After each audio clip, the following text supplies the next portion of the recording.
Sualları ilə başlayaq. Məsələn, belə bir sual var. Kimyoterapiya almış bir xəstə kreatinlə müalicə oluna bilərmi? Belə bir sual. İlk öncə hamınızı Novruz bayramı ilə təbrik edirəm bu ərəfədə. Və əlbəttə, onkoloji xəstəliklərdə bir çox vasitələr istifadə eləmək olur. Həmişə biz bildirmişik ki, iki cür yanaşma var. Rəsmi yanaşma var və naturopatik yanaşma var. Rəsmi yanaşmada 3 üsuldur: cərrahiyyə, kimya, şua və bütün fikir yönəlibdir şişin yox olmasına. Hansısa yolla kəsmək, zəhərləmək, ya yandırmaq. Bu lazımdır. Amma bu müalicə deyil.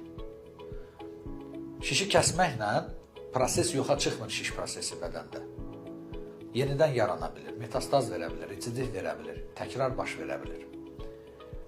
Kökünü yığışdırmaq lazımdır. Rəsmi onkologiya kökünü bilmir, səbəbini bilmir. Naturopatik onkologiyada, doğru onkologiyada 500-dən çox üsul var. Biraz yaxşı, biraz pis, amma hamısını cəm şəklində 90% xəstələri müsbət nəticə əldə eləmək olur. Rəsmi onkologiya 2% xəstənin nəticə əldə eləyə bilir, naturopatik onkologiya 90%. Niyə görə bu effektli üsulları rəsmi protokollara salmırlar? Bunu artıq dəfələrlə başa salmışıq.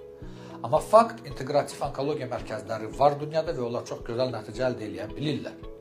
Müxtəlif üsullarla. Öksöotu, arabinoksilan, B17 və ASD və krealinlə. Krealin problemi nədədir? Bu profilirованный preparatdır. Yəni, bunun birbaşa şiş üçün deyil. Bu bit-birə dərmanıdır. Mal-qarada, qoyunlarda istifadə olunur, veterinariyada, baytarlıq praktikasında. Belə preparatlar çox olubdur. Ümumiyyətlə, təbabət praktikasında çox belə olubdur ki, hansısa bir səbəbə görə dərman çıxardıblar, amma onun yan təsiri ya əlavə təsiri o qədər güclü və başqa sahədə olubdur ki, onu sonra profilaktika o birisi profilirovat eləyiblər. Deyək ki, levomizol, deyək ki, dimidrol. Dimidrol antihistamin preparatdır, amma onun sakitləşdirici effekti o qədər çoxdur ki, onu sakitləşdirici kimi istifadə eləmək olur. Sildenafil damarların genişləndirilməsi üçündür, ürək-damar xəstəlikləri üçündür. Amma damarlar diametri böyrəkdə, ürəkdə və kişilərin cinsiyyət üzvlərində eyni olduğuna görə yan təsiri kimi gördülər ki, bu daha çox cinsiyyət üzvünün damarını genişləndirir.